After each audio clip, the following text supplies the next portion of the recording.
On this week's Political Figure episode, we've got the Russian nesting doll of double agents. Tulsi Gabbard was born April 12th, 1981 in American Samoa, making her just barely a millennial, and I'm fucking mad about it. Her racist piece of shit father, Mike Gabbard, was married strangely enough to her Indian mom, Carol. You know, from Nikki Haley to Tulsi Gabbard to Vivek-ass Ramery, it's starting to feel like some Indians think that Republicans view them as the less bad type of brown. Let me assure you, they do not. Just like every other minority willing to sell themselves out to the group of pedophiles thinking that they'll be the ones to get picked, you won't. You're still just a token, and tokens get spent. Anyway, Tulsi, like most of the most annoying people you know, was homeschooled. And if that's not enough to convince you, she's probably the last person you'd want to sit next to at a dinner party. While being homeschooled, she studied things like yoga, surfing, martial arts, and karma. And not like, you know, karma the way that we use karma, like, no, the real karma, like Hinduism karma. She'd then go on to teach martial arts for a little while and become Hindu. And I know it's not technically cultural appropriation for her to practice Hinduism, but like,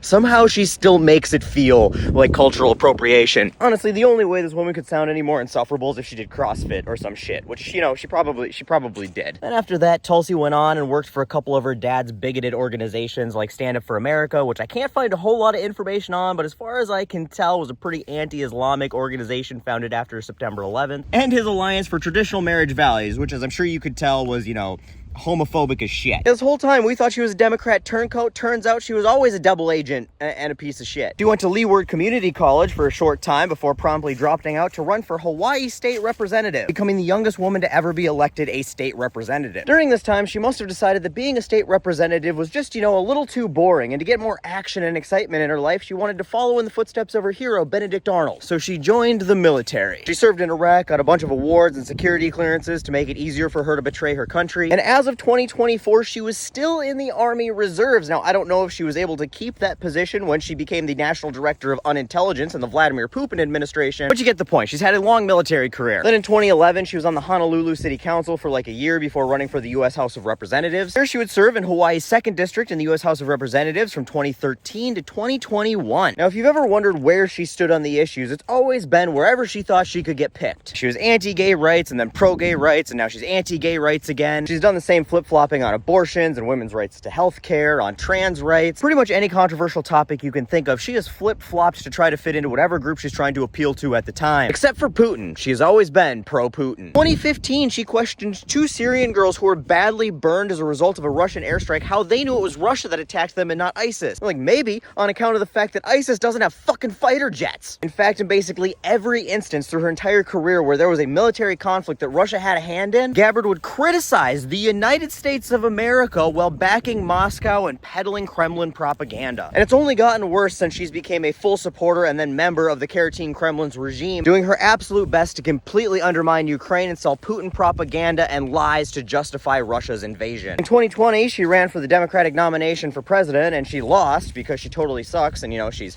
not a Democrat. And then in 2022, she pulled a Strom Thurmond and became a Republican. And everybody all at once was like, oh my God, no way. We didn't see that coming at all. Then endorsed a bunch of MAGA candidates in the 2022 midterms to signal to Cantaloupe Caligula that she was willing and ready to whore herself out for anything the Kremlin desired. She even went with the Cruella de Vil hair color just to prove how evil she could be, although I am surprised Kristi Noem didn't beat her to it. Let's be real, it's really more of a Kristi cut if we're being honest. Guys, I really cannot overstate how much of a Russian asset this woman is. She's met with Bashar al-Assad and has refused to outright say that he's a murder, terrorist, and tyrant. She suggested that Syrian chemical attacks were false flags, and guys, if you don't understand how that connects to Russia, Syria and Assad is backed and supported by Russia. And when I say supported, I mean like the Russian military does strikes on their behalf. She's been hailed in Russian state media outlets as Superwoman. Russian bots supported her 2020 presidential bid. She's as big of a Russian asset as Jill Stein and Donald Trump, which is why Putin nominated her to be the U.S. Director of National Intelligence. And I really wish I had some funny remark to say here, but I don't, because this isn't funny at all. Like, in the junk drawer full of dangerous, problematic, and incompetent people that make up Trump's cabinet, and I am saying this after Pete Hegseth drunk texted battle plans to a reporter, she's maybe the most problematic. In the words of Jay-Z, we got 99 problems and this bitch is like at least 20 or 30 of them. I'm paraphrasing. But hey, I'm pretty sure how devoted are you to Mother Russia is like the first question on any White House job application at this point, so